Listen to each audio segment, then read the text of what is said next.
suis Raphaël Séguier et je vous présente le podcast Sésame Asie.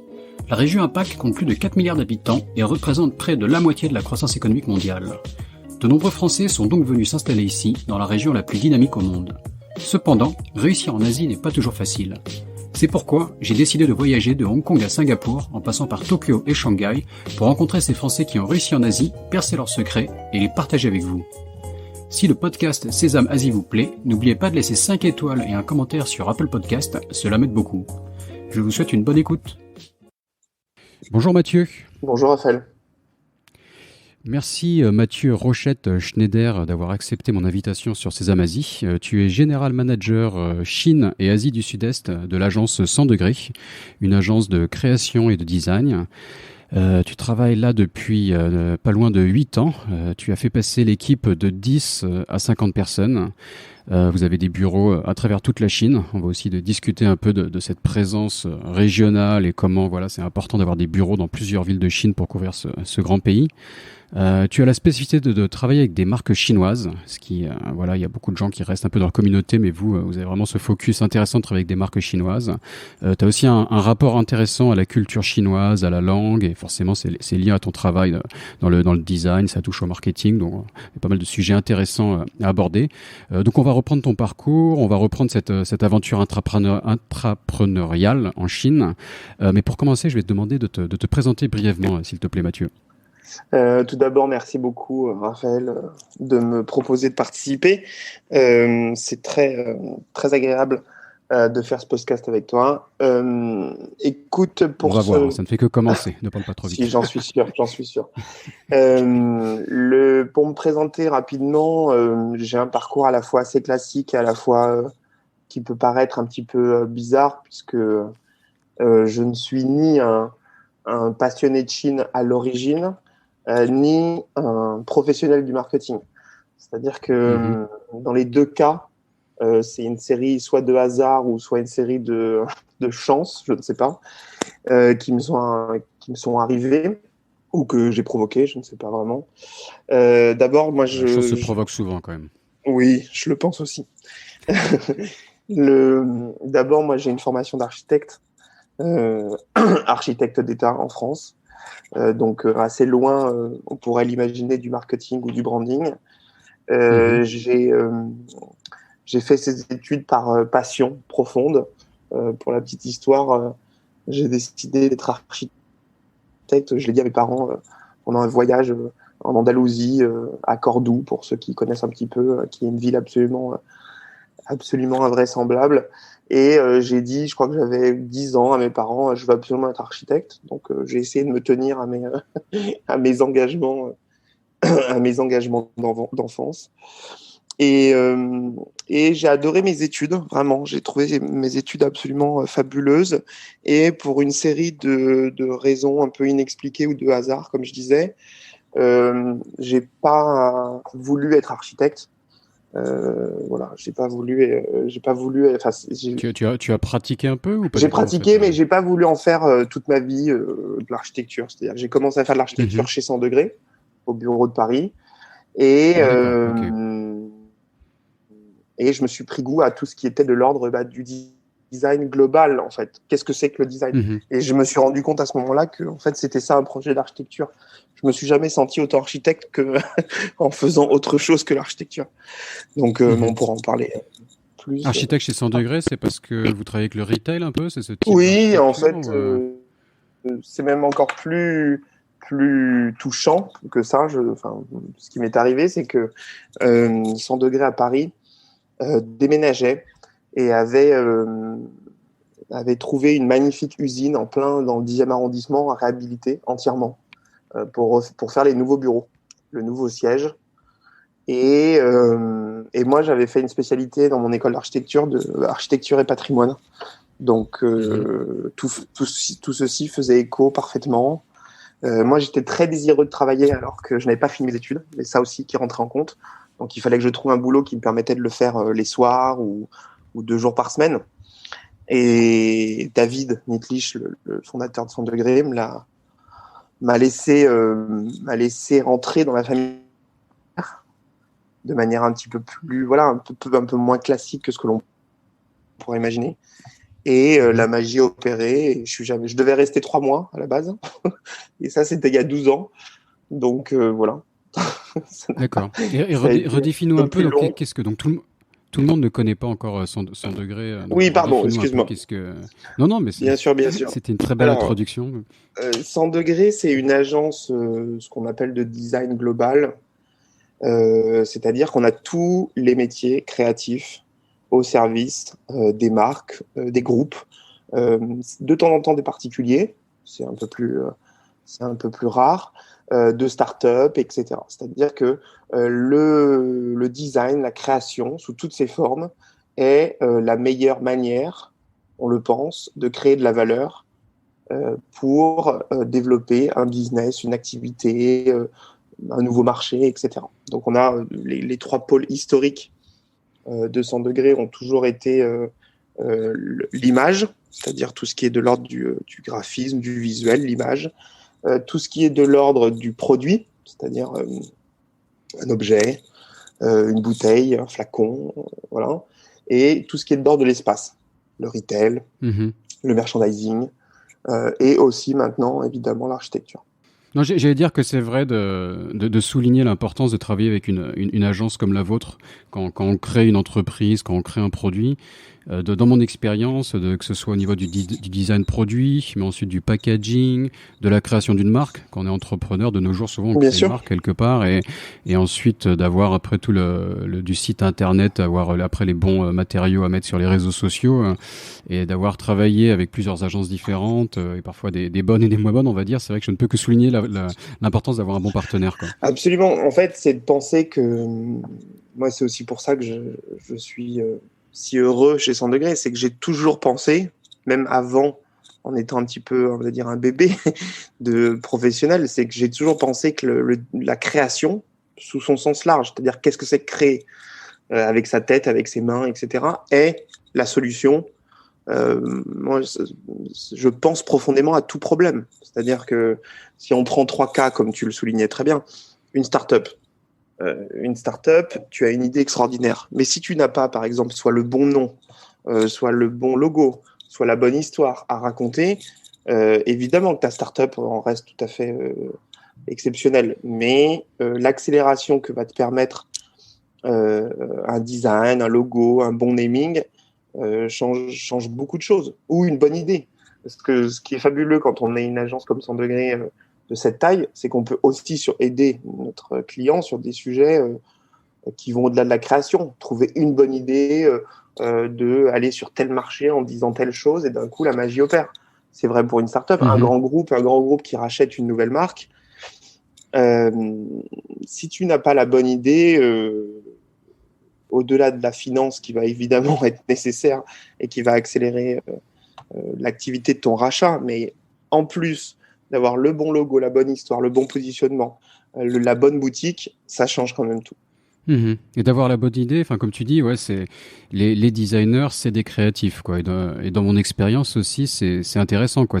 On travaille un peu avec des artistes. On n'a pas l'habitude dans le monde d'entreprise de travailler avec des artistes.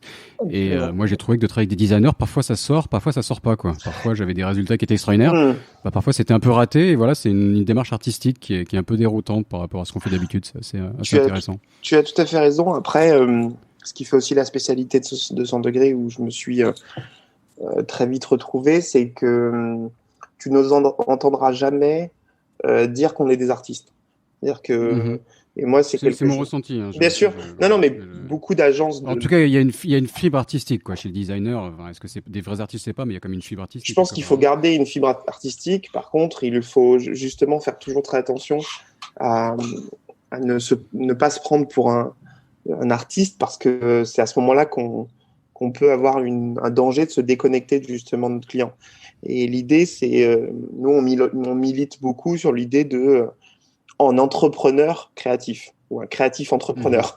C'est-à-dire que Mhm. avant de dessiner quelque chose, il faut essayer de comprendre quelle est la problématique business, entrepreneuriale, financière de la personne qui est en face de toi.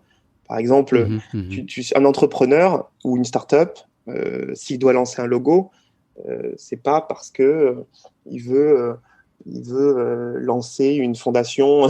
Je donne les deux extrêmes, mais par exemple une fondation de groupe type les grands groupes français du luxe. C'est parce que l'entrepreneur, il a besoin de lancer ça, il a besoin de trouver des partenaires, il a besoin d'accélérer son idée, il a besoin d'attirer l'attention.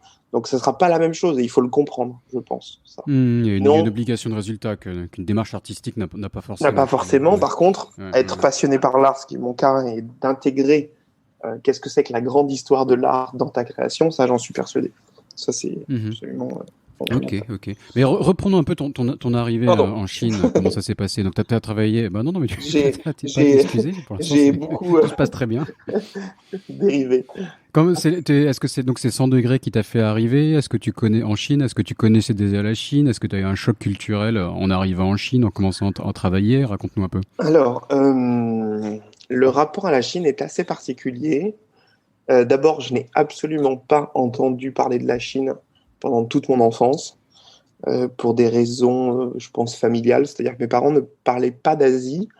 Je suis d'une famille...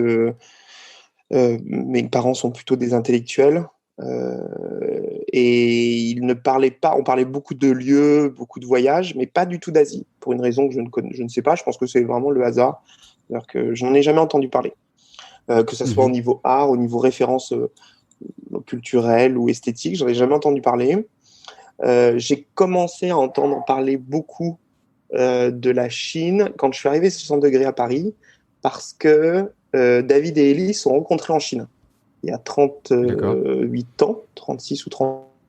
Donc les deux directeurs de 100 degrés, c'est Absolument, les deux fondateurs. Et donc, d'un coup, puis il y avait des objets liés à la Chine, à l'agence, notamment, par exemple, quand je me suis occupé des nouveaux bureaux et qu'il a fallu aménager, transférer beaucoup d'objets qui leur étaient chers, je me suis mis à voir des objets sur la Chine que je l'assume complètement, je n'avais jamais entendu parler. Enfin, les codes esthétiques asiatiques n'étaient pas du tout mon référent. Alors, depuis que j'habite en Chine, je me rends compte qu'en fait, j'ai beaucoup d'œuvres dans mon panthéon personnel qui étaient très liées à l'Asie, mais qui ne sont pas officiellement liées à l'Asie. Notamment, en fait, la guerre des étoiles. Je me rends compte depuis 8 ans. C'est très étonnant et très oui, je sais que c'est pas vraiment la référence qu'on attend. Et en fait, oui, il y a beaucoup d'œuvres. Je me rends compte. C'est quoi les éléments asiatiques de la guerre des étoiles là, d'abord, il y a beaucoup de mots qui sont soit japonais, soit de l'ancien chinois. Et puis, tu as beaucoup de codes esthétiques. Quand tu retrouves les premiers dessins dans les années 70 des artistes qui ont travaillé sur la guerre des étoiles, c'est très étonnant de voir le nombre de références soit aux samouraïs, soit pour la partie japonaise ou des impératrices chinoises. C'est très étonnant, très très étonnant. Et pourtant, je ne sais pas si ça m'a touché ou pas, mais en tout cas, c'est une découverte que j'ai faite sur le tard. Et mon arrivée en Chine, écoute, elle s'est faite pour un premier voyage en 2009-2010. Et c'était un voyage un petit peu préparé à la dernière minute. C'est que Paris, donc David m'a dit, ça commence à bouger en Chine, on a plein de possibilités de projets. Est-ce que tu peux partir la semaine prochaine? Mais toute ma vie a été un petit peu comme ça, professionnelle. Ça a toujours été, est-ce que tu veux faire quelque chose la semaine prochaine? Ce qui est très bien. Donc j'ai fait un premier voyage qui m'a beaucoup plu, mais pas du tout dans une perspective j'y habiterai, pas du tout. C'était vraiment pour faire des missions. Business trip quelque part. Oui, puis j'en ai fait un deuxième, un troisième, un quatrième. Chaque voyage était de plus en plus long. Et puis en même temps, je faisais souvent des stops à Dubaï. Parce qu'à cette époque, on commençait tout doucement aussi le bureau de Dubaï. Donc en fait, j'étais plus dans une dynamique de voyage et de découverte du monde, plutôt que tu dois faire un stage intensif de compréhension de la Chine. Tu vois ce que je veux dire? Par contre, ce qui était très bien, et ça, j'ai eu beaucoup de chance, une fois de plus, ce sera le mot du podcast, Mais c'est que c'était d'abord pas structuré à cette époque. Donc, j'avais des surprises à chaque fois. Deuxièmement, il y avait des projets un peu partout en Chine. Donc, dès le début, je me suis pas du tout enfermé à Shanghai. Je pense que c'est fondamental le rapport que chacun peut avoir avec la Chine, mais en tout cas de ne pas voir qu'une seule partie de la Chine. Et troisièmement, comme c'était des missions, je devais en profiter le plus possible et aussi de manière à finaliser ou à avancer sur un projet. C'est-à-dire que j'avais 3 mois, il fallait qu'on ait lancé un chantier, qu'on ait finalisé un design, etc. Concrètement, pour nous illustrer un peu les projets, tu peux citer un ou deux projets ou le type de produit sur lequel tu travaillais ou de... Ah oui, bien sûr, bah, j'ai fait beaucoup de voyages où je travaillais pour Pernod Ricard. Mhm. C'était très intéressant parce que ça m'a fait découvrir aussi un monde hors Shanghai, des lieux de vente d'alcool, etc. en Chine, dans un moment où tout bougeait à une vitesse folle. Donc ça m'a aussi ça m'a beaucoup appris, beaucoup appris. Et puis je pense que quelque chose que j'adorais pendant mes études et que j'ai retrouvé pendant ces premières années d'Asie et de Chine, c'était le côté charrette. C'est-à-dire que pour ceux qui ne le savent pas, mais une charrette dans le monde, dans le langage des études d'archi, c'est que tu dois pas dormir de la nuit, mais qu'il faut que ce soit fini à 8 heures du matin, au moment où il faut rendre, il faut rendre ton dossier. Mhm. Et j'ai adoré voir que en Chine, c'était exactement pareil. C'est-à-dire que je me suis retrouvé soit sur des chantiers, soit avec mes collègues. Bon, il était 22 heures, on avait la nuit pour finir parce que soit parce qu'il y avait un lancement, soit parce qu'il y avait le début d'un chantier le lendemain à 8 heures et il fallait finir.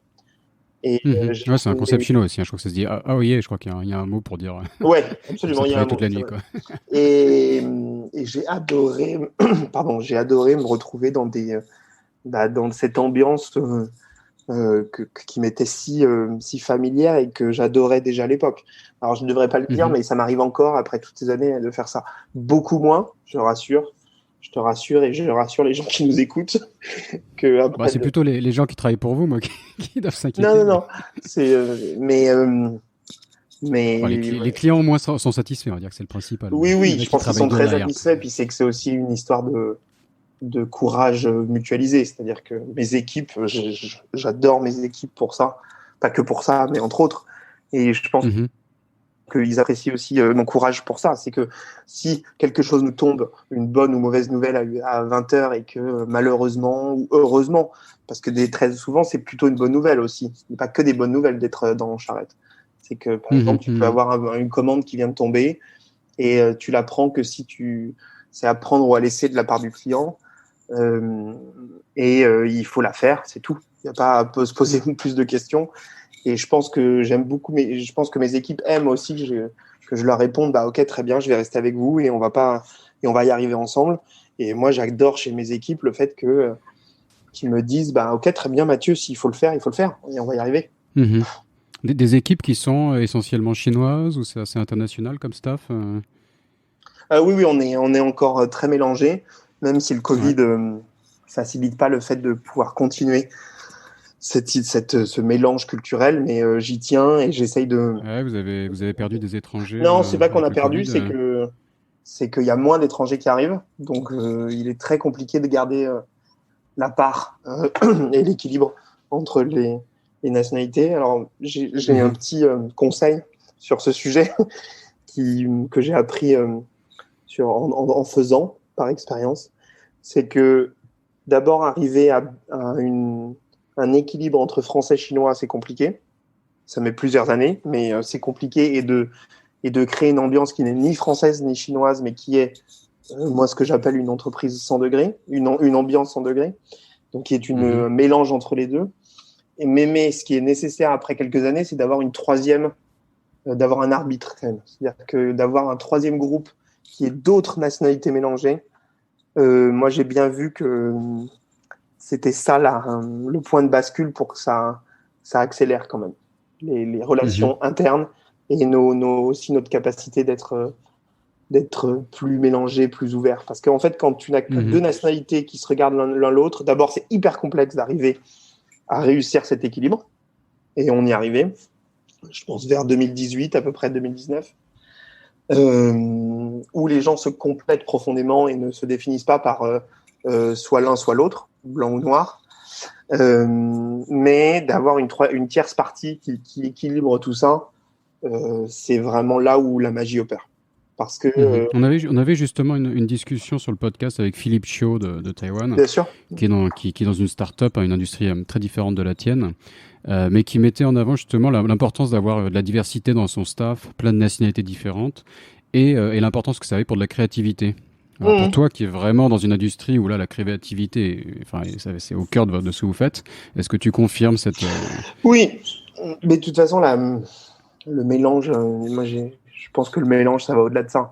C'est-à-dire que je pense que d'abord, il faut que chacun d'entre nous soit mélangé. C'est-à-dire que il faut être constitué de plein d'inspirations et de mélanges, puisque si on est mono référent, c'est là où la création devient ennuyante. Donc il faut essayer de se nourrir de plein d'inspirations, de plein de choses qui vous touchent et d'aller essayer de creuser aussi peut-être dans des mélanges qu'on a chacun en nous mais qu'on ne connaît pas, des origines, des voyages, etc. Et ensuite, c'est évidemment comment on se complète avec d'autres gens, avec des collègues et surtout avec nos clients.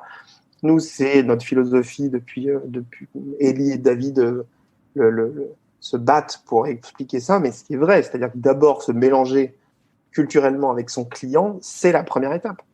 C'est-à-dire qu'il faut que les deux côtés du jeu, les deux côtés de l'équipe, le client et l'agence, soient en capacité de se dévoiler et de donner une partie d'eux-mêmes l'un à l'autre. Sinon, c'est pas possible.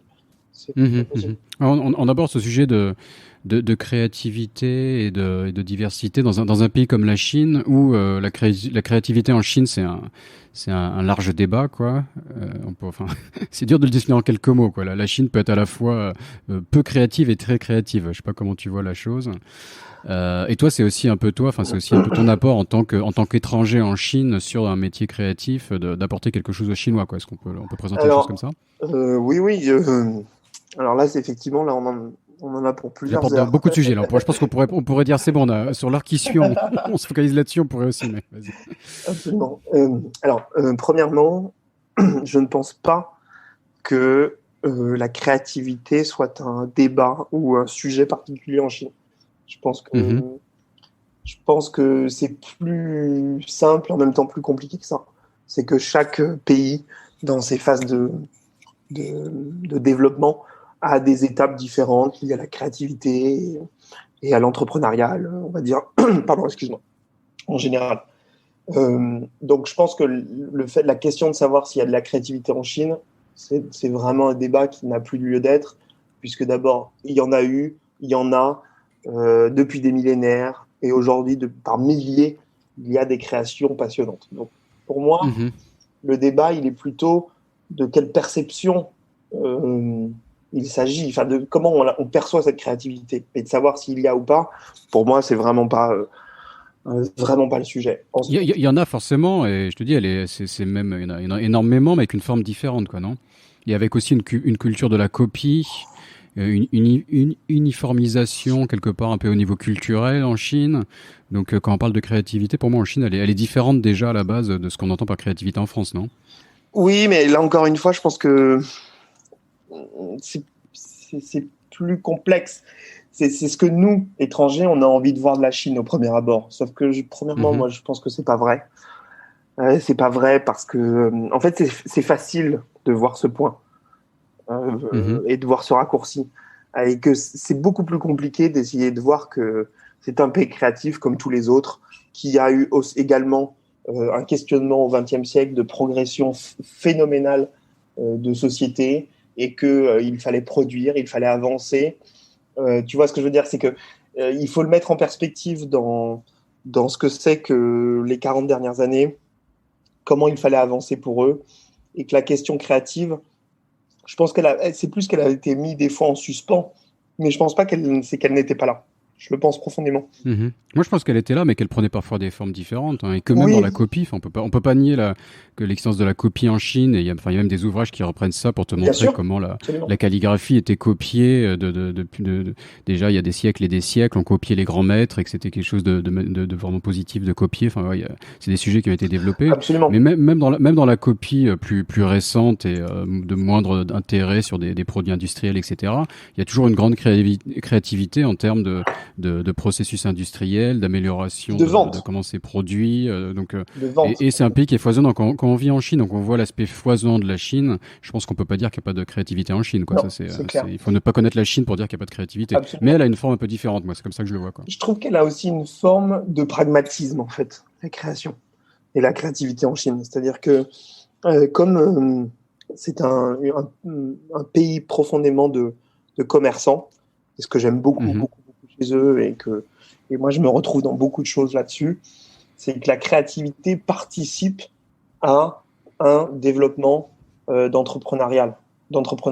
Tu vois ce que je veux dire? C'est-à-dire que Mhm. c'est une pièce, et c'est pour ça aussi que je pense que le deal et la promesse 100 degrés est aussi bien accepté, et c'est une partie de notre succès ici, c'est que quand on explique que la création est une partie du développement commercial d'un groupe, une création de valeur pour faire plus beau, vendre mieux, faire mieux, faire bien, ça leur parle tout de suite. Et je le comprends très bien. Et moi, ça me fait tout à fait écho. C'est-à-dire qu'un Mhm. objet qui est mieux pensé, qui est plus intéressant, qui fait référence à des codes, comme on disait tout à l'heure, artistiques ou culturels, qui rajoute une plus-value à une culture sur un point précis, bah, en fait, tu peux voir que la beauté du geste, et c'est très bien, mais tu peux aussi voir que ça participera à une meilleure vente, à une progression sur un marché, etc. etc. Et j'aime beaucoup ça. Mhm. Je D'accord. Ouais, l'assume non, tout à fait, ouais. de trouver ça Et très intéressant. explique-nous un peu ton développement ou votre développement en Chine et l'ouverture de bureaux. C'est quoi? C'est des clients qui vous ont demandé d'avoir. Vous avez quoi? Vous avez 5 bureaux sur Alors, la Chine, redis-nous. par rapport Est-ce que à... c'est des clients qui vous ont demandé cette couverture et quelle est ton analyse? Est-ce que c'est voilà, est-ce Non, que pas du tout. que- C'est que, en fait, quand je suis arrivé, alors quand je parle de mon arrivée définitive, hein, il y a 8 ans, Mhm, nous, la promesse, qui était déjà le cas, qui était ce que l'on a formulé par Created in China, qui est l'idée que la Chine a a des merveilles créatives, de référence, de savoir-faire à révéler, et que mhm. cette idée peut être faite avec des étrangers, en apportant une French touch, en se mélangeant, voilà, en rajoutant une étape à ce Created in China, qui est évidemment une référence au Made in China, non dissimulé. Passer du Made in China au Created in China. Et vous avez Absolument, même un site internet. Enfin, c'est une absolument, initiative absolument, que vous absolument. portez, quoi. C'est quelque chose Mhm, qui nous tient à cœur de manière très, très, très, très forte. Et depuis très mhm, longtemps, puisque on a retrouvé une conférence que Eli avait fait au Luxpack Shanghai en 2000, il me semble, 11. Donc, tu vois, c'est pour te dire que... Et je te confie que j'ai eu beaucoup de rendez-vous pendant plusieurs années plutôt avec des boîtes étrangères qui ne comprenaient pas ou qui souriaient, on va dire, poliment à tout ceci. Alors que mhm. par contre, les clients chinois, déjà il y a 8 ans ou 9 ans, quand tu leur parlais de ça, ils disaient oui, effectivement, là, tu as touché le bon point. Et comme Et on et parlait il de... le prenait toujours dans le bon sens. Enfin, Toujours, je vois bien que tu le fais toujours, avec humilité et que c'est toujours, des bonnes intentions. Mais les Chinois, avec parfois jamais. leur fierté et parfois enfin aussi de l'ingérence étrangère en Non, non. Chine est Alors de c'est un plus en plus point, mal vécu, on va dire, de nos jours. Non, c'est toujours pas. Il y a jamais eu d'incompréhension là-dessus, quoi. ça me fait très plaisir ta question parce que je pense que d'abord on l'a toujours fait de manière extrêmement respectueuse. Vraiment, Mhm, et on l'a jamais fait de manière on va vous apprendre quelque chose. On l'a toujours fait de manière à la fois respectueuse et à la fois très fière de ce qu'on était nous. C'est-à-dire que moi, je n'ai jamais prétendu à mes clients chinois pouvoir leur apprendre quoi que ce soit sur leur propre culture. Par contre, ce que j'ai toujours mis en avant, c'est que nous, Français, nous avions un passé et une histoire et une culture et une obsession de la réinterprétation de notre propre culture, ce qui est vrai, c'est-à-dire que c'est typiquement français, cette réinterprétation permanente, ce travail sur la culture comme une marque d'ailleurs. Hein. Faut jamais oublier que on considère que l'un des premiers êtres humains à avoir inventé ce que c'était que se marketer, c'était quand même Louis XIV. Et je le pense profondément. Je pense qu'il y a une culture de la culture du marketing, sans faire une redondance. Et ce que j'ai toujours dit à nos clients chinois, c'est que moi, jamais je ne me prétendrai ou j'oserais leur dire comment réinterpréter, ou même ça va au-delà de ça, c'est comment être fier de leur culture. Jamais. Par contre, je leur ai toujours proposé que notre savoir-faire français et nos outils et notre manière de faire avec notre propre culture, s'ils acceptaient qu'on touche un petit peu à la leur, eh ben, je me tenais à leur disposition, on se tenait à leur disposition pour le faire avec eux. Et que je pense que c'est là où ça fonctionne, et ça fait écho à notre discussion d'avant par rapport au mélange. C'est-à-dire, la question, c'est pas de toucher à la culture de quelqu'un, la question, c'est de comment utiliser ta propre culture et tes propres référents pour réinterpréter celle de l'autre. Mais c'est de manière très modeste, et on n'a jamais forcé à personne, et c'est pour ça que je pense que la magie a pris. Et si je réajuste un peu ma question concrètement, comment est-ce que tu travailles donc avec ces clients chinois, et est-ce que tu as dû un peu ajuster ta manière de travailler au fur et à mesure pour justement comprendre comment tu pouvais les compléter au mieux, quoi? Peut-être les endroits où tu avais le plus à leur apporter. Je pense que d'abord c'est beaucoup de temps, beaucoup de temps. Il faut vraiment pas être avare de son temps. C'est-à-dire qu'il faut visiter beaucoup de lieux, leurs outils de production, passer du temps avec eux. C'est ça qui est aussi fabuleux en Chine, je ne me lasse pas après toutes ces années, c'est qu'une après-midi ou un dîner vaut des fois des centaines d'heures de brainstorming marketing. Vraiment, je le pense profondément. C'est-à-dire que... Et puis ils ont cette chaleur humaine une fois qu'ils te font confiance, et ce don de sa propre histoire qui est fabuleuse. C'est-à-dire qu'un chairman chinois qui est d'un groupe qu'il a monté lui-même, il a peut-être que lui, il a 70 ans, on en a beaucoup autour de nous comme ça, au fin fond d'une province du centre de la Chine, si le courant passe, tu vas pouvoir rester une journée, plus la soirée, à visiter toutes ces anciennes usines, ses usines actuelles, où est-ce qu'il a grandi, qu'est-ce qu'il produit, ses fabricants, sa famille, sa femme, ses enfants, la future génération. Enfin, tu vois ce que je veux dire, c'est que et ça en une journée. Alors après, il faut passer le premier test de confiance, mais une journée passée comme ça, si tu veux, d'abord tu te sens boosté par une confiance qui a aussi un effet multiplicateur pour ton travail. Et en plus, tu apprends des centaines de choses. Moi, j'ai tellement appris de faire tous ces voyages, tellement, parce que tu vois des couleurs, tu vois des formes, tu comprends des choses, tu comprends beaucoup de choses aussi sur ce pays en le pratiquant.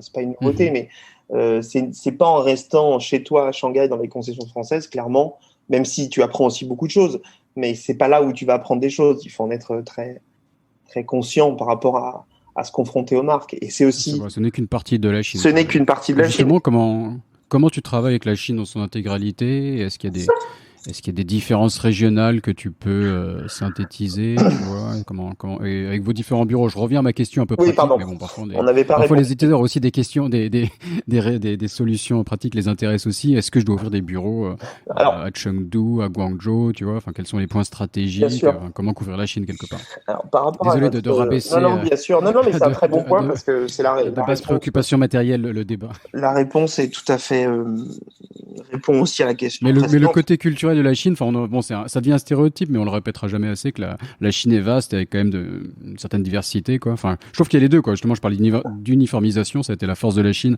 d'arriver à uniformiser la culture sur tout ce continent, et à la fois, tu retrouves quand même une diversité marquée, quoi.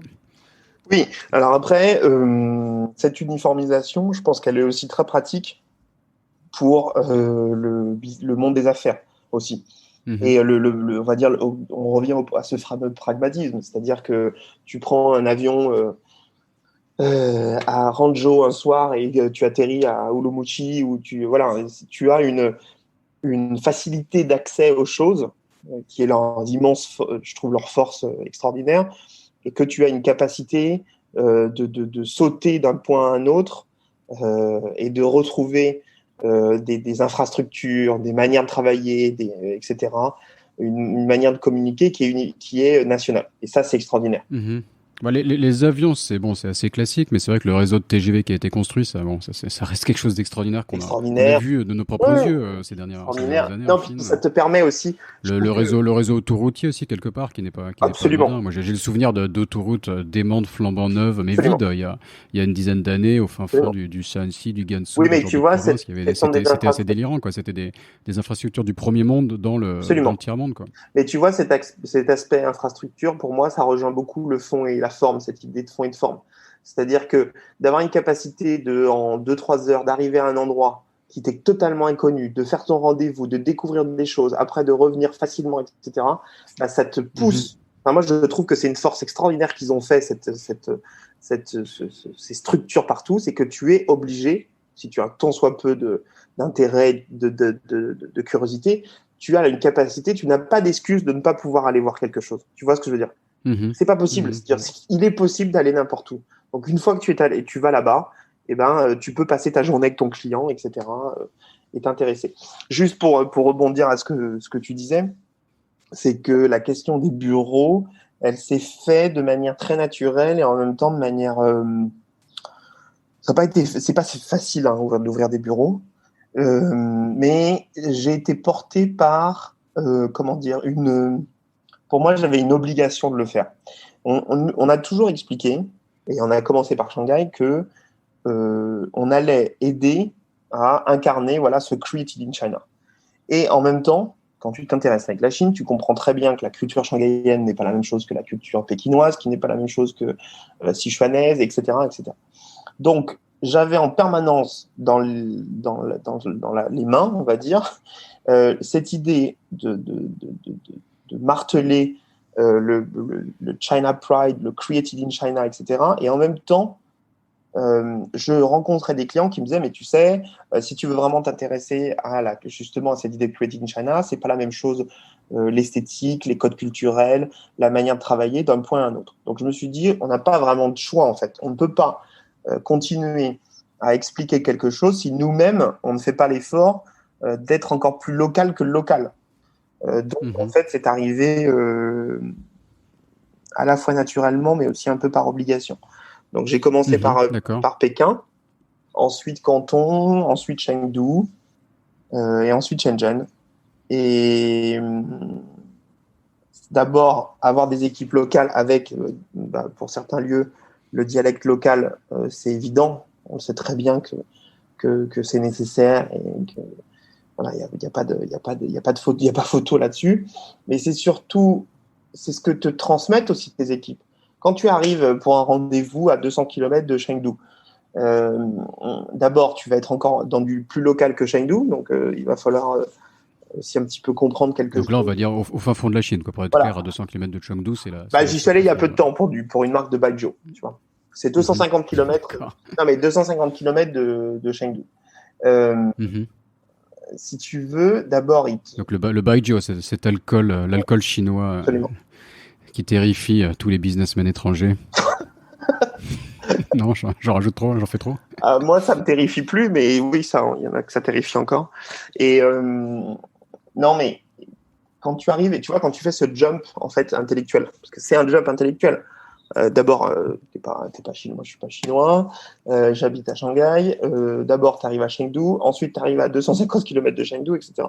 Si tu n'as pas, premièrement, des équipes pour c'est une forme de coaching, hein, c'est pas autre chose, hein, de coaching par rapport à comprendre en 2-3 heures où est-ce que tu es, de quoi il s'agit, dans quoi tu te lances, etc.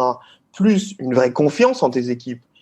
Et troisièmement, une vraie curiosité, c'est-à-dire qu'il faut te pousser. Moi, je suis un Wikipédia addict depuis de nombreuses années.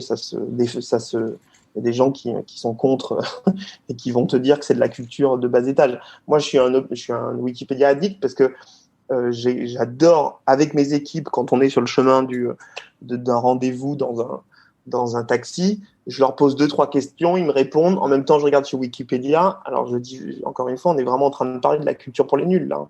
Mais c'est un début, si tu veux. C'est un début de se mettre dans une perspective en permanence que ton esprit c'est comme un muscle. C'est-à-dire qu'il doit être en capacité de faire un effort et de comprendre, d'avaler des choses rapidement.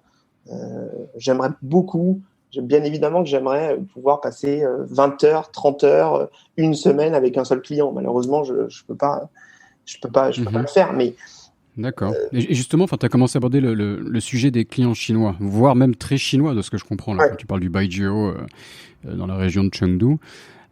Pourquoi, comment ça s'est passé depuis le début? Vous avez cet axe de travailler avec des clients chinois? Toujours. D'accord. Toujours d'abord. C'est facile à dire et ça paraît évident, mais bon, on en parlait déjà sur le podcast. Il y a beaucoup d'entreprises françaises, par exemple, qui se concentrent sur les entreprises françaises en Chine, de passer sur les clients chinois, ça reste difficile. Donc, comment ça s'est passé? Comment ça s'est développé? Comment tu gères ces relations? Explique-nous un peu, quoi. Je pense que c'est dû à plusieurs choses. D'abord, c'est que notre premier client client en Chine était un Chinois qui était un humoriste. Qui a été la première, on va dire, marque chinoise à devenir internationale et première marque chinoise à faire confiance à des étrangers, et en l'occurrence des Français, pour refaire un branding complet. Et en plus, troisième niveau de première fois, c'était la première fois qu'une marque chinoise disait pour se moderniser, il faut être proud to be Chinese et surtout pas essayer d'être faussement soit étranger ou japonais ou autre chose. Donc, on a eu 3 premières fois en un coup. Ils assumaient leur identité chinoise. Et puis on a vécu 3 premières fois en un coup. Donc, si tu veux, on était tout de suite dans le bain. Et je pense que pour Elie et David, c'était quelque chose qu'ils ont toujours cru, qui a toujours été leur philosophie, cette idée de travailler avec des locaux, dans le sens où il y a tellement plus de choses à s'apprendre mutuellement avec une boîte chinoise locale qui a jamais vu d'étrangers. Et nous, de la même manière, nous, l'étranger, on n'a jamais vu une boîte locale qui fait tel produit, telle activité. Il y avait tellement plus de choses à comprendre, apprendre, s'enrichir, que ça allait nous rendre plus compétents, que toute cette aventure allait être plus intéressante, et que surtout, sans vouloir être très pragmatique, mais qu'il y a beaucoup plus de business dans cette direction qu'une autre. Il faut en être conscient. Des marques de Baijiu, il y en a des milliers. Voilà.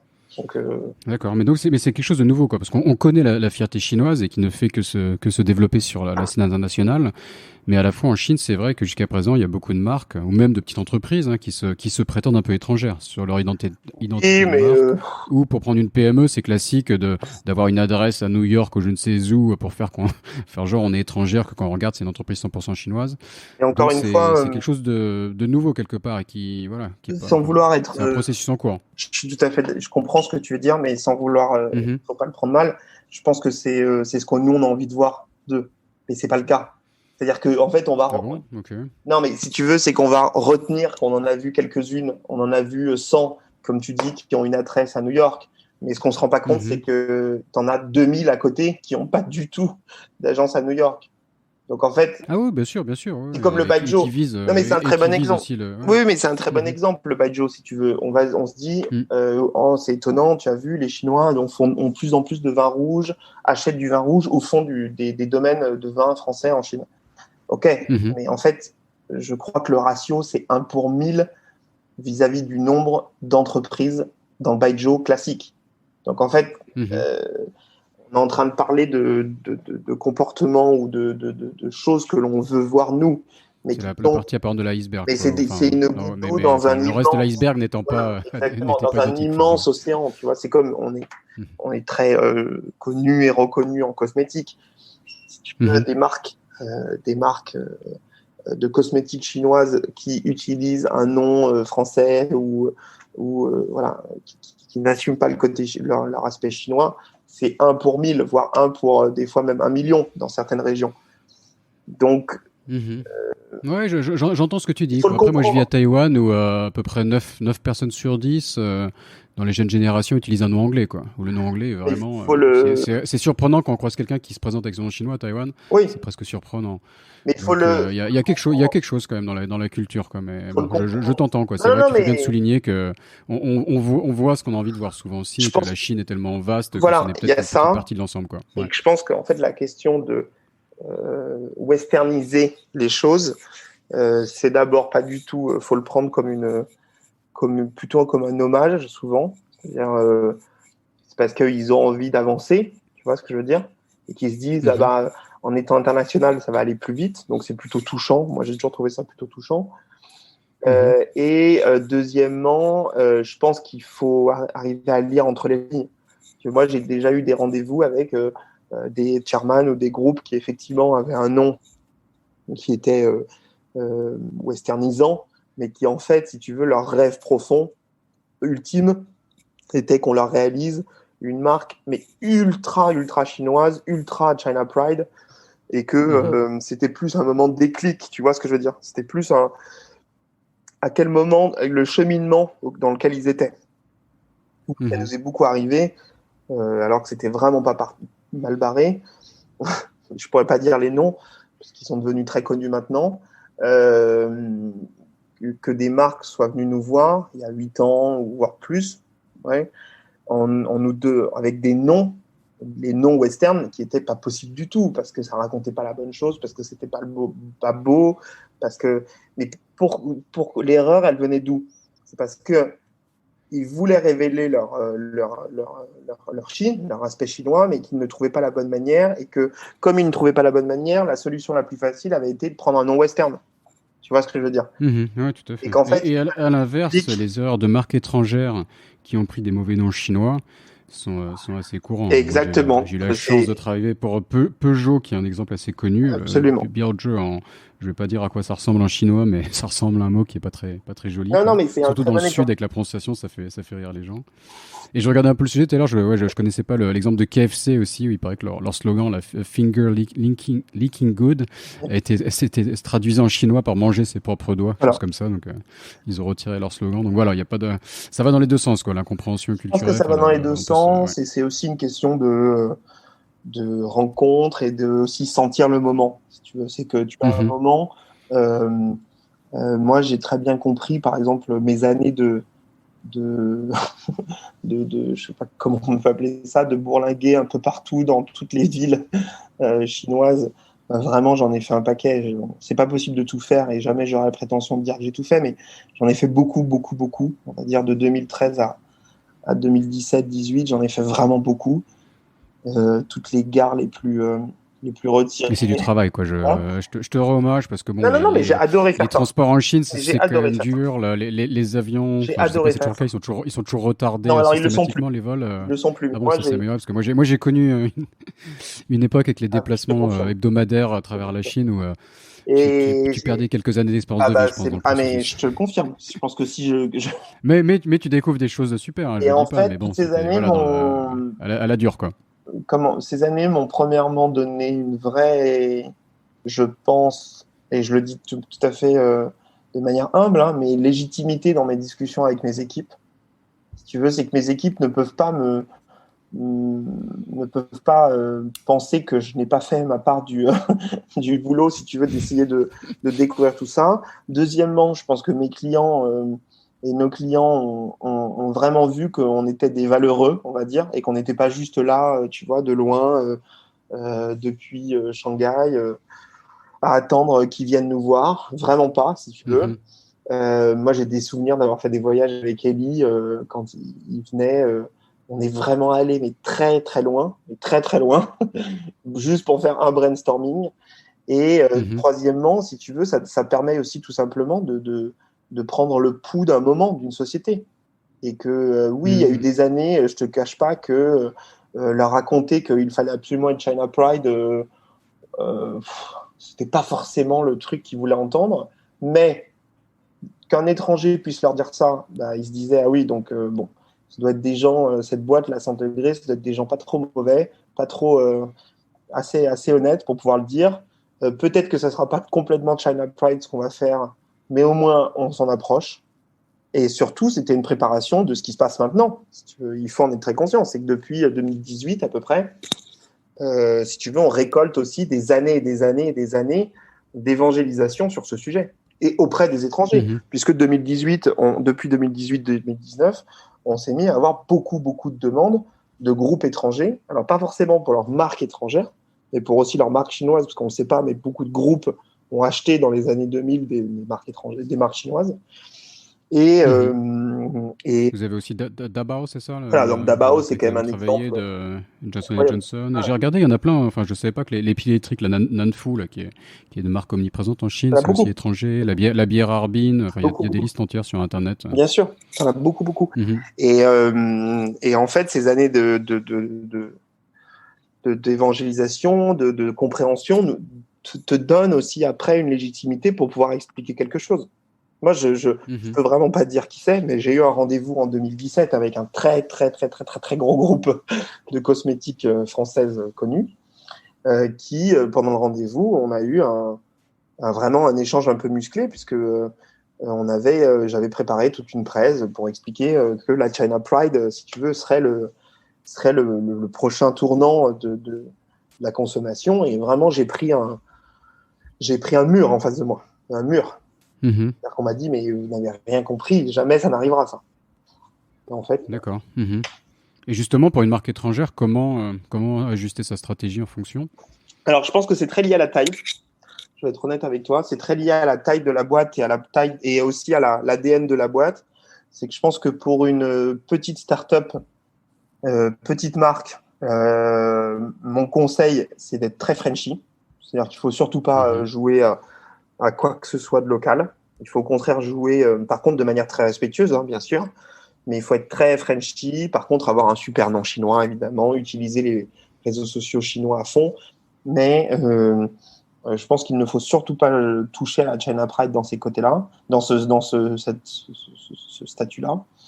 Je pense que pour les marques moyennes, je pense que c'est là où la super China Pride a un vrai sens et on peut vraiment se faire plaisir.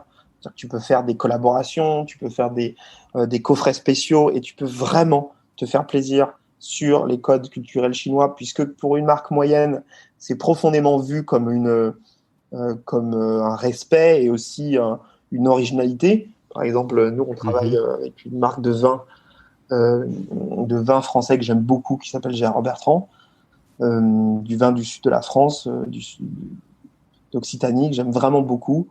Et par exemple, pour le dernier Chinese New Year, on a fait un coffret spécial Chinese New Year qui va au-delà de la question de mettre du rouge et du doré, hein, c'est plus du tout le cas, où on a, parce que dans l'ADN de la marque Gérard Bertrand, il y a une question des chiffres, puisque les bouteilles ont des chiffres liés à une histoire de la région, et on a décidé de faire un coffret de 6 bouteilles où chaque bouteille est une réinterprétation de la numérologie chinoise par rapport au premier jour de l'année, puisque chaque jour au début de l'année a toute une... c'est limite kabbalistique hein, dans la culture chinoise. On le sait pas vraiment nous, mais c'est très poussé. Chaque jour a un chiffre, etc. A une symbolique, et ça dure pendant les premiers jours de l'année. Et on a fait un coffret qui est un mélange entre les chiffres, on va dire, et la symbolique médiévale de l'Occitanie, avec la numérologie chinoise du début de l'année. Et ben ça, si tu veux, avec une marque d'une taille correcte, comme celle-ci, qui est déjà une belle boîte internationale, mais ce n'est pas un méga groupe conglomérat 440, etc. Tu peux vraiment aller très loin. Et moi, j'adore faire ça. Et c'est bien compris, je veux dire, là, l'aspect c'est très bien. Qui joue comme ça avec la parce culture que c'est chinoise. Enfin, c'est très quel feedback vous avez, je veux dire, les clients adorent. Ils trouvent pas que c'est jamais pris comme un mélange des genres, un peu où ils sont un peu surpris, ils se disent mais est-ce que c'est chinois, est-ce que c'est étranger, non Non, parce que je pense que rester clair. Je pense que si tu partages une partie de ton ADN. L'idée paraît sympa, hein, je me fais l'avocat du diable. Non, mais parce que si tu partages quelque chose de toi et donc tu le fais de manière très respectueuse, bah, ça passe.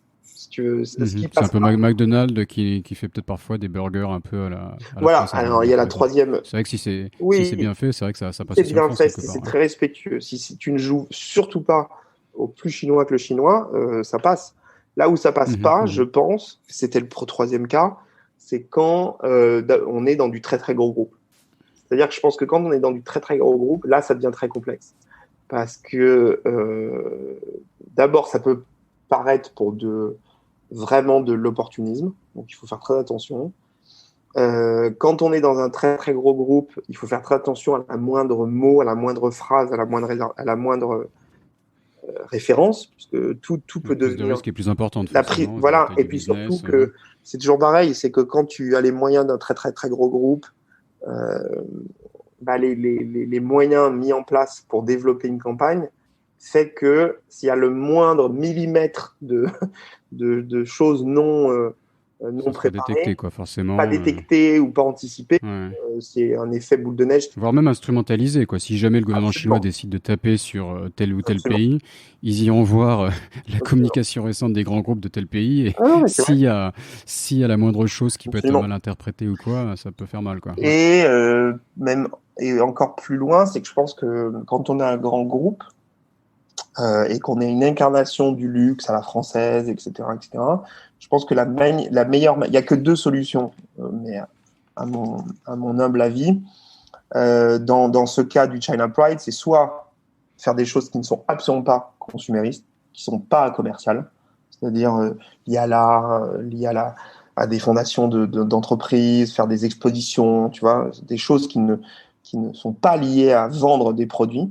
Euh, Mhm. ou, deuxième chose, c'est de créer des nouvelles marques ou de créer des nouvelles manières de fabriquer qui rendent et qui font un hommage au China Pride. Ça, je pense que Mhm. ça ne peut pas être mal pris, si d'ailleurs, d'abord, toujours une fois de plus, c'est fait avec le cœur et pas fait avec juste le porte-monnaie.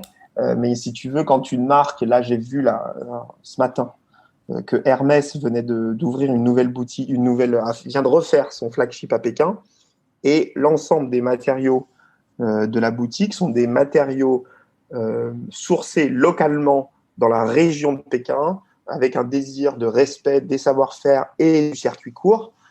Un acte comme ça, je ne pense pas qu'on puisse le voir par le mauvais œil. Enfin, tu vois ce que je veux dire, par le mauvais. Ouais, non, ça peut. Je vois C'est-à-dire que c'est ça soit bien d'abord fait, ouais. respectueux, c'est C'est très premièrement clair. Ouais, ouais. respectueux, c'est d'abord très vertueux, c'est très intelligent. Troisièmement, c'est bon pour la planète. Enfin, tu vois ce que je veux dire, c'est que euh, Tous les éléments sont là, quoi. C'est vrai. je Enfin, je trouve que trouve, c'est fait de manière adéquate. Ouais, ouais, je ouais. trouve. De t'entendre parler de ta compréhension de la Chine, de comment tu as voyagé à travers tout le pays, de comment il faut comprendre la culture, tout ça, ça m'amène une question sur le côté linguistique, quoi, parce que je crois que tu Ah, ne parles pas chinois, en fait. Donc c'est Oh non, mais c'est une question importante, parce que bon, le la parler chinois en fameuse Chine, c'est question. important, et t'es un peu, enfin, tu travailles vraiment avec les Chinois plus que la moyenne il y a des gens qui parlent couramment chinois et qui travaillent beaucoup moins avec les Chinois que toi, donc je pose pas ça de manière du tout négative, c'est justement que ça m'intéresse de comprendre comment tu fais, donc Euh, décris-nous un peu ton rapport à la langue chinoise et comment, voilà, comment tu c'est travailles, très difficile cette question. d'un point de vue professionnel, comment ça se gère. Euh, comment te répondre simplement? Écoute, c'est tout un enchaînement de choix et de situations. Euh, je vais te dire de manière très personnelle, je ne suis pas très bon dans les langues parce que Mhm. je suis, Sauf le français. mais parce que je suis un obsédé de la langue française, même si je fais encore des fautes et j'en suis mortifié à chaque fois. Mais je suis un très grand amoureux de la langue française. Mes parents sont tous les deux des intellos intellectuels et obsédés par la lecture, l'art, etc. J'ai d'ailleurs, depuis que je suis enfant, tiens, un petit carnet avec les mots les plus compliqués que j'apprends. Et je continue de le compléter, tu vois. Donc, Mhm. en fait, j'ai un problème un peu avec les autres langues, je pense, qui fait que j'ai beaucoup de mal à ne pas parler une langue parfaitement. Et je trouve ça très irrespectueux, et je sais pas comment t'expliquer, mais de se lancer l'utilisation d'une langue quand tu ne la maîtrises pas.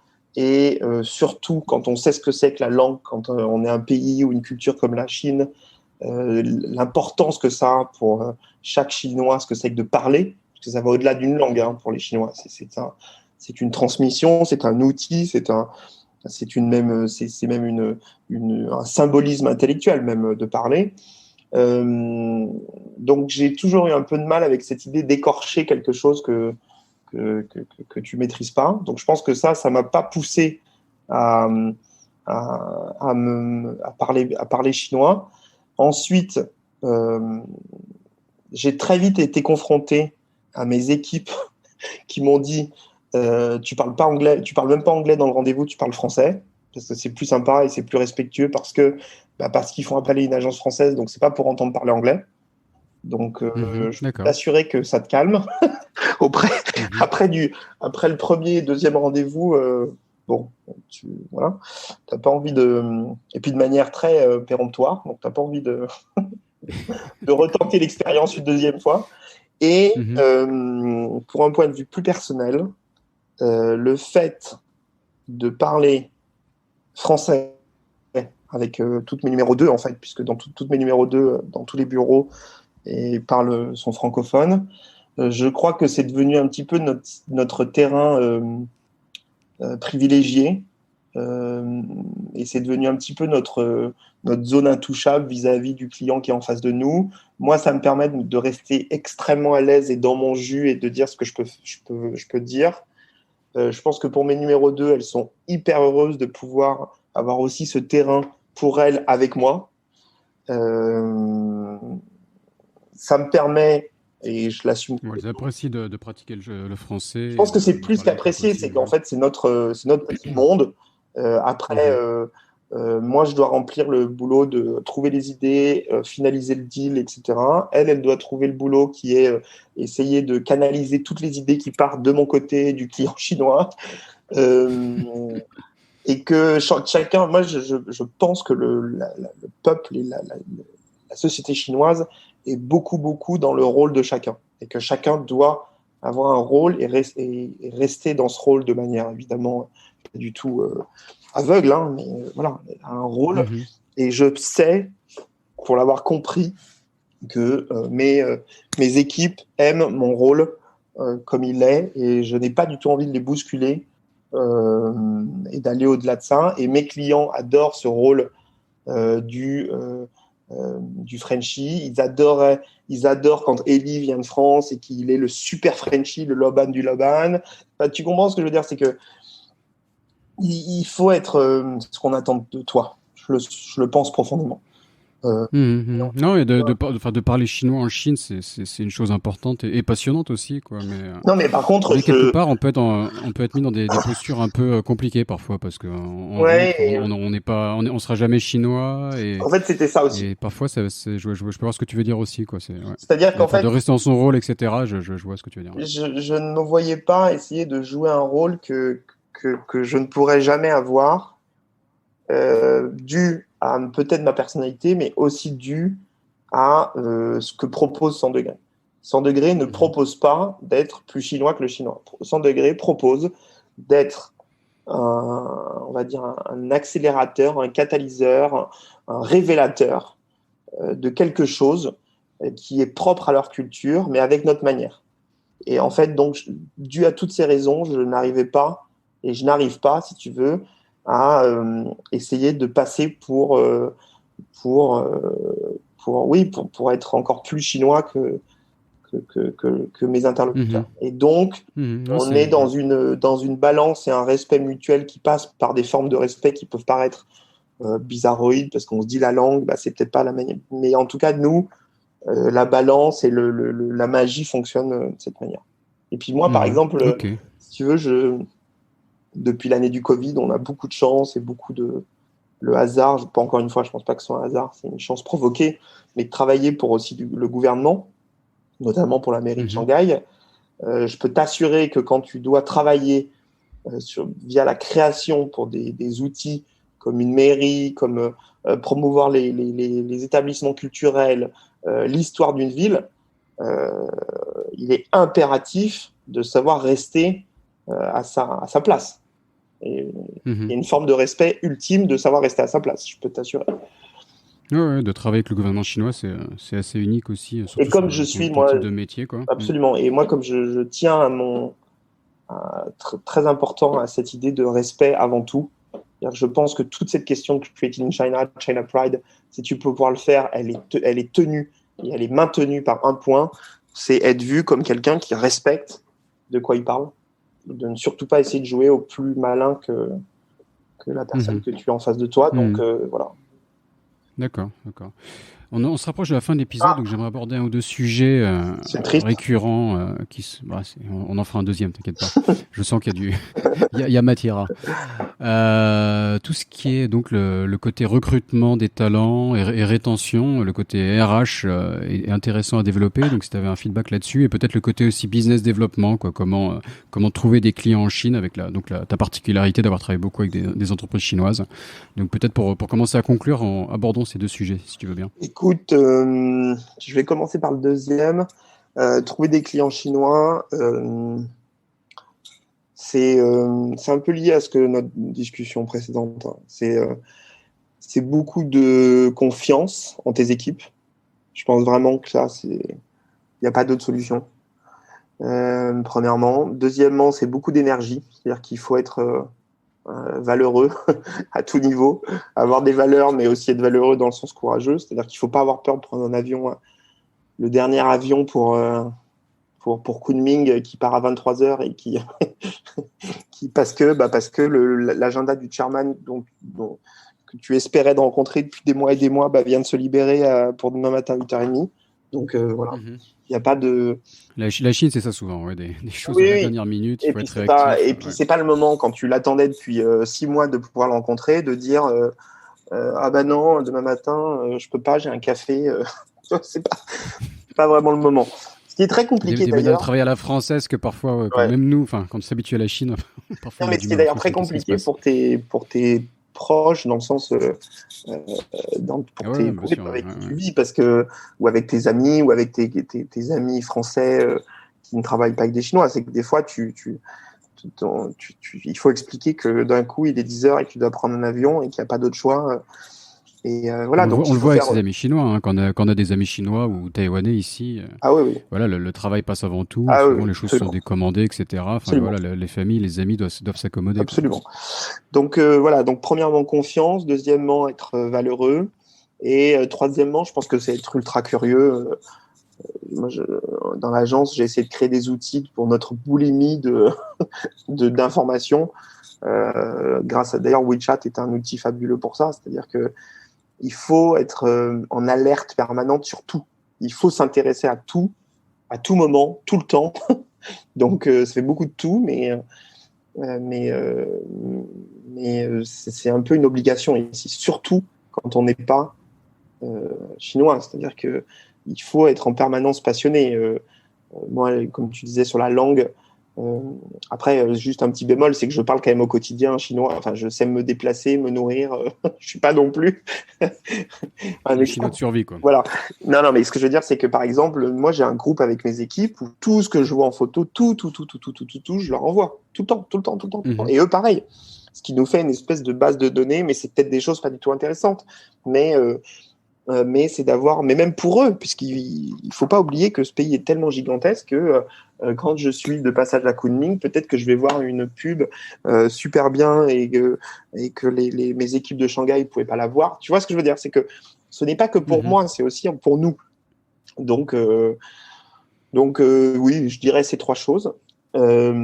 Curiosité, courage, confiance. Je pense que c'est une bonne...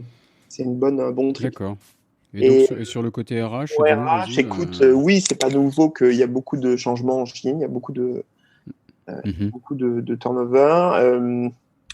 Je trouve la Chine est vraiment, une fois de plus, passionnante. Moi, j'adore ça.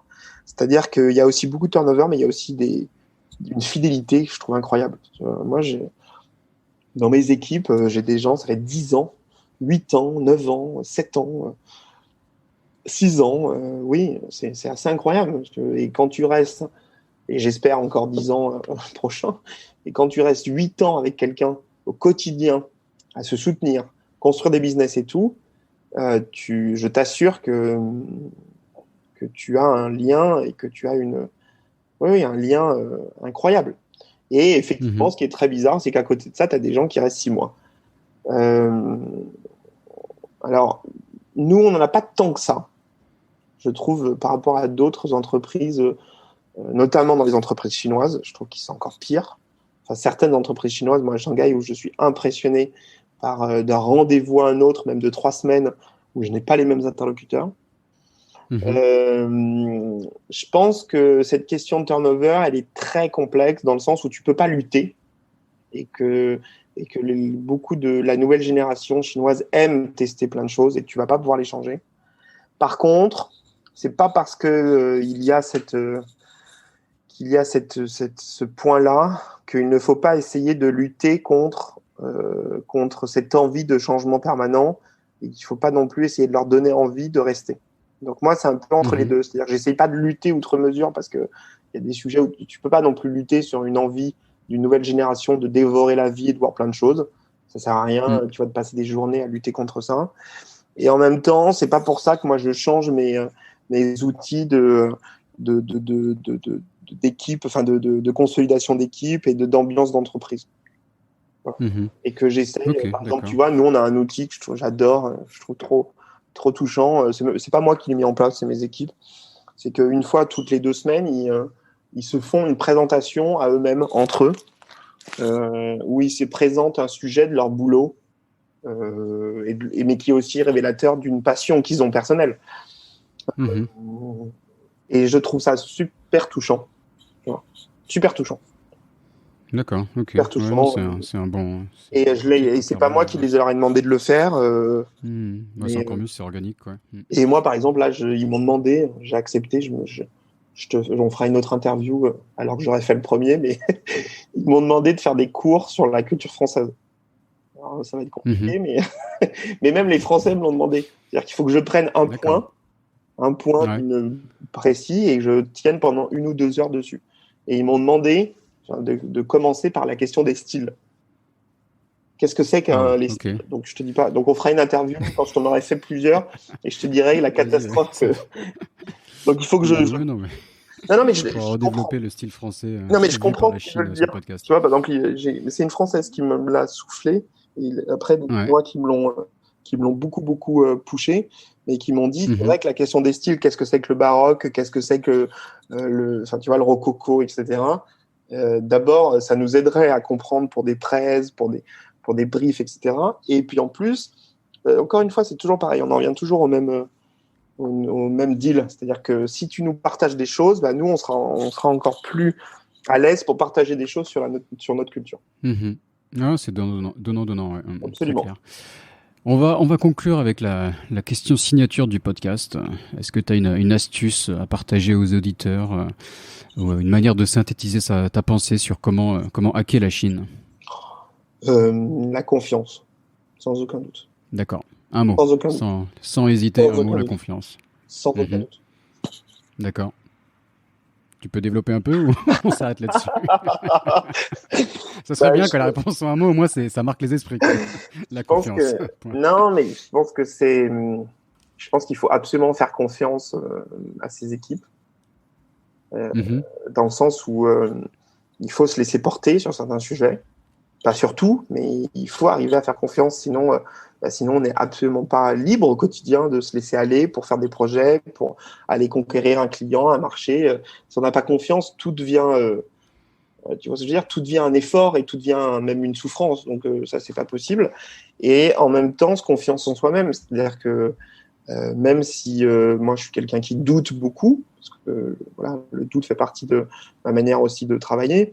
Mais avoir confiance dans ses choix ou dans ses perspectives, c'est très important. D'abord parce que des équipes, on le sait très bien, le rôle de la hiérarchie en Chine fait que quand ils sentent que le patron n'a pas confiance, c'est très compliqué quand même. Donc il faut avoir confiance en soi et il faut avoir confiance en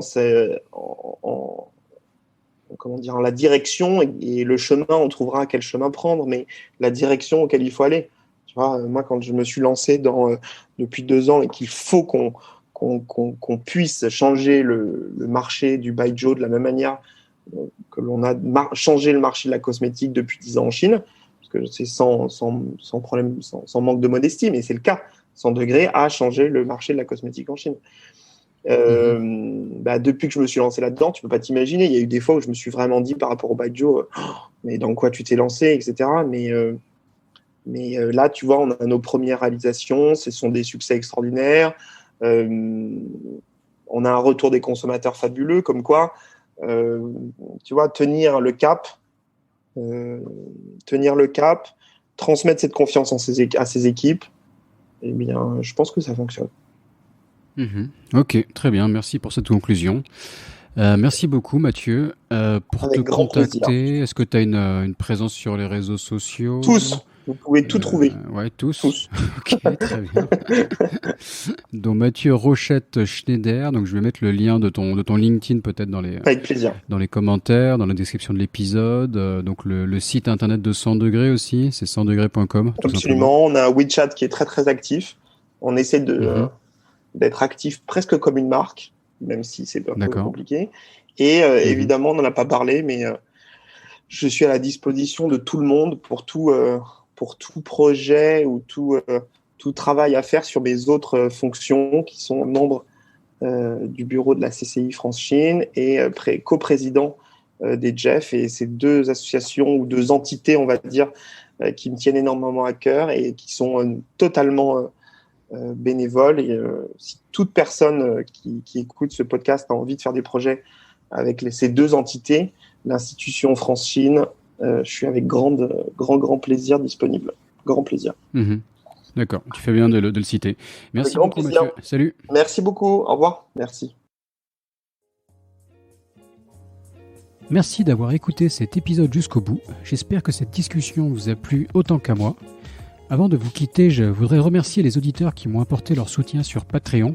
Je me suis fixé l'objectif personnel d'atteindre au moins 100 épisodes avec ce podcast. Ça représente beaucoup de travail.